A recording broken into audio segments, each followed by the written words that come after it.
Centre tapped full wave rectifier circuit. ഇതിന് നമുക്ക് ആവശ്യം 1N4007 diode, 470 microfarad capacitor, 1 kilo ohm load resistor, bread board, DSO, അതുപോലെ ഒരു step down transformer. ഇതാണ് നമ്മുടെ 1N4007 ഡയോഡ്. ഇതിൻ്റെ ഒരു സൈഡിൽ ഒരു വൈറ്റ് ബാൻഡ് പ്രൊവൈഡ് ചെയ്തിട്ടുണ്ട്. അതാണ് ആ ഡയോഡിൻ്റെ കാഥോഡ്. വൈറ്റ് ബാൻഡ് ഇല്ലാത്ത ഭാഗത്തുള്ള ടെർമിനലാണ് ഇതിൻ്റെ ആനോഡ്. ഇതുപോലെ രണ്ട് 1N4007 സിലിക്കൺ ഡയോഡിൻ്റെയും കാഥോഡുകൾ ഒരേ പോയിന്റിൽ കണക്ട് ചെയ്യുക. അതിനുശേഷം നമ്മുടെ ലോഡ് റെസിസ്റ്റർ ഈ രണ്ട് കാഥോഡുകൾ മീറ്റ് ചെയ്യുന്ന പോയിന്റിലേക്ക് കണക്ട് ചെയ്യുക. അപ്പോൾ ഇതൊരു centre tapped full wave rectifier ആയതുകൊണ്ട് രണ്ട് ഡയോഡ് മാത്രമേ നമുക്ക് ആവശ്യമുള്ളൂ. ഇത് സിലിക്കൺ ഡയോഡ്സ് ആണ്. അതിനുശേഷം നമ്മുടെ step down transformer 232-606 step down ട്രാൻസ്ഫോമറാണ് നമ്മളിവിടെ ഉപയോഗിക്കുന്നത്. സെൻറ്റർ ടാപ്ഡ് ട്രാൻസ്ഫോമർ ആയതുകൊണ്ട് തന്നെ സെക്കൻഡറിയിൽ 3 ടെർമിനൽസ് അവൈലബിൾ ആണ്. 2 6 വോൾട്ട് ടെർമിനൽസും ഒരു സെൻറ്റർ ടാപ്പിങ്ങും. 6 വോൾട്ട് ടെർമിനലുകൾ നമ്മുടെ രണ്ട് ഡയോഡിൻ്റെ ആനോഡുകളിൽ കണക്ട് ചെയ്യുക. സെൻറ്റർ ടാപ്പിംഗ് റെസിസ്റ്ററിൻ്റെ രണ്ടാമത്തെ ടെർമിനലിലേക്കും കണക്ട് ചെയ്യുന്നതോടുകൂടി നമ്മുടെ സർക്യൂട്ട് കംപ്ലീറ്റ് ആകും. ഇതുപോലെ രണ്ട് 6 വോൾട്ട് ടെർമിനലുകളും നമ്മുടെ ഓരോ ഡയോഡിൻ്റെയും ആനോഡിലേക്ക് കണക്ട് ചെയ്യുക. ഗ്രീൻ വയറായ സെൻറ്റർ ടാപ്പിംഗ് നമ്മുടെ ലോഡ് റെസിസ്റ്ററിൻ്റെ രണ്ടാമത്തെ ടെർമിനലും കണക്ട് ചെയ്തതോടുകൂടി നമ്മുടെ സർക്യൂട്ട് കംപ്ലീറ്റ് ആയി. ഇനി നമുക്ക് ഒബ്സർവ് ചെയ്യേണ്ടത് ഈ സർക്യൂട്ടിൻ്റെ ഇൻപുട്ട് വേവ് ഫോമാണ്. ഇൻപുട്ട് വേവ് ഫോമിൻ്റെ ആംപ്ലിറ്റ്യൂഡ് എന്ന് പറയുന്നത് 6 വോൾട്ട് RMS ആണ്. ട്രാൻസ്ഫോമറിൻ്റെ റേറ്റിംഗ് RMSലാണ് പ്രൊവൈഡ് ചെയ്യുന്നത്. RMS എന്ന് വെച്ച് കഴിഞ്ഞാൽ നമുക്ക് എത്രത്തോളം ഇക്വലൻ്റ് ആയിട്ടുള്ള DC ആണ് അത് പ്രൊവൈഡ് ചെയ്യുന്നതിൻ്റെ മെഷർമെൻറ്റാണ്. അഥവാ റൂട്ട് മീൻ സ്ക്വയർ വാല്യൂ ആണ്. നമ്മൾ DSOയിൽ ഒബ്സർവ് ചെയ്യുന്ന സമയത്ത് നമുക്ക് പീക്ക് അല്ലെങ്കിൽ പീക്ക് ടു പീക്ക് വാല്യൂ ആണ് അവൈലബിളായി വരുന്നത്. അത് നമ്മുടെ RMS വാല്യൂയിൽ നിന്നും ഡിഫറെൻ്റ് ആണ്. അപ്പോൾ RMS വാല്യൂ 6 ആണെങ്കിൽ അതിൻ്റെ പീക്ക് വാല്യൂ എന്ന് പറയുന്നത് √2 × 6 ആണ്.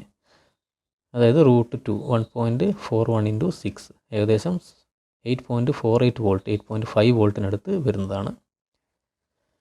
പിന്നെ നമ്മുടെ ട്രാൻസ്ഫോമറിനോ നമ്മുടെ ഇൻപുട്ട് സപ്ലൈയിലുള്ള ചെറിയ വേരിയേഷൻസ് കാരണം നമ്മുടെ പീക്ക് വാല്യൂവിലും ട്രാൻസ്ഫോമറിൻ്റെ RMS വാല്യൂവിലും നമ്മുടെ സപ്ലൈയിലുള്ള വേരിയേഷൻ അനുസരിച്ച് ചെറിയ വേരിയേഷൻസ് ഉണ്ടാകുന്നതാണ്. അതിനുശേഷം DSO ചാനൽ 2 ചാനൽ 1 ഇൻപുട്ടിലേക്ക് കണക്ട് ചെയ്യുക. ചാനൽ 2 ലോഡ് റെസ്റ്റോറിന് അക്രോസും കണക്ട് ചെയ്യാം. അപ്പോൾ നമ്മുടെ DSOയിൽ നമ്മൾ ഒബ്സർവ് ചെയ്യുന്ന സമയത്ത് ഈ കാണുന്ന യെല്ലോ വേവ് ഫോമാണ് നമ്മുടെ ഇൻപുട്ട് സൈൻ വേവ്. അതിൻ്റെ ഫ്രീക്വൻസി ലൈൻ ഫ്രീക്വൻസിയായ 50 ഹെർട്സ് ആണ്.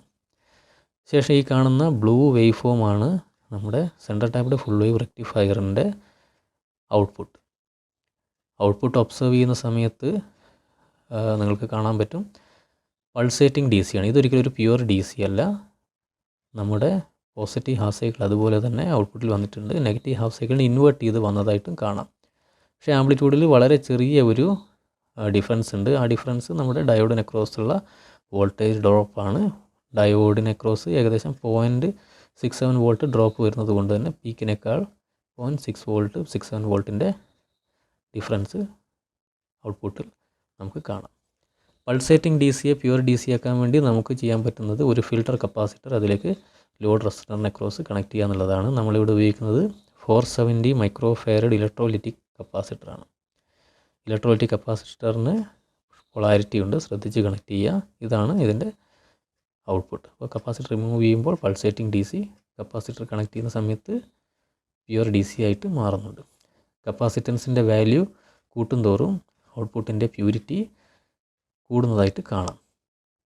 അപ്പോൾ ഫിൽട്ടർ കപ്പാസിറ്റർ 10 മൈക്രോഫാരഡ് ആവുന്ന സമയത്തുള്ള പ്യൂരിറ്റി ആയിരിക്കില്ല 100 മൈക്രോഫാരഡ് കണക്ട് ചെയ്യുമ്പോൾ കൂടുതൽ പ്യുവർ ആയിരിക്കും.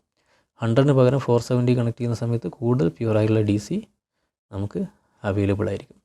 എന്നിരുന്നാലും ഈ സർക്യൂട്ടിൻ്റെ സെക്കൻഡറിയിൽ ഒരു റിപ്പിൾ നമുക്ക് കാണാൻ കഴിയും. അതായത് ഒരു AC-യുടെ ഒരു ചെറിയ പോർഷൻ അവിടെ വരുന്നതായിട്ട് നിങ്ങൾക്ക് കാണാം. കപ്പാസിറ്ററിൻ്റെ ചാർജിങ്ങും ഡിസ്ചാർജിങ്ങും അതാണ് അതിൻ്റെ റിപ്പിളിൻ്റെ പീക്ക് ടു പീക്ക് വാല്യൂ നമ്മൾ മെഷർ ചെയ്യുക. വിത്തൗട്ട് കപ്പാസിറ്ററും വിത്ത് കപ്പാസിറ്ററും നമുക്ക് ഡിഫറൻ്റ് ആണ്. വിത്തൗട്ട് കപ്പാസിറ്ററിൻ്റെ റിപ്പിൾ ഫാക്ടർ ആയിരിക്കില്ല വിത്ത് കപ്പാസിറ്ററിന് ഉണ്ടാവുക. അപ്പോൾ ആ രീതിയിൽ റിപ്പിൾ ഫാക്ടറും RMS value, peak value measure ചെയ്തിട്ട് വേണം കാൽക്കുലേഷൻസ് ചെയ്യുന്നത്. ഇതാണ് input and output wave forms.